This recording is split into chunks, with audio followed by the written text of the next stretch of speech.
વટામણ ચોકડી પર શેરડીના રસના દુકાનદારો શેરડીના કૂચા રોડની સાઈડમાં નિકાલ કરી રહ્યા છે. શેરડીના રસના દુકાનદારો શેરડીના કૂચાને રોડની સાઈડમાં નિકાલ કરી તેને સળગાવી રહ્યા છે. અવરજવર કરતા રોડ ઉપર નાના મોટા વાહન ચાલકોને હાલાકીનો સામનો કરવો પડી રહ્યો છે.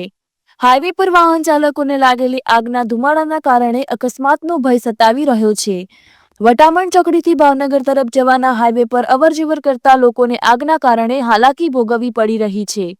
વટામણ ચોકડી પર પેટ્રોલ પંપ પણ આવેલા છે, છતાં શેરડીના કૂચાને આગ છાપી દેવામાં આવી રહી છે. આ આગના કારણે જો કોઈ મોટી દુર્ઘટના થશે તો જવાબદાર કોણ? દુર્ઘટના થશે તો શેરડીના રસવાળા જવાબદારી લેશે કે પછી તંત્ર જવાબદારી લેશે? તેવા અનેક સવાલો ઊભા થયા છે. દુર્ઘટના બને તે પહેલા તંત્ર દ્વારા વહેલી તકે કાર્યવાહી કરવી જોઈએ તે જરૂરી બન્યું છે. રિપોર્ટર મહેશ મકવાણા, અમદાવાદ.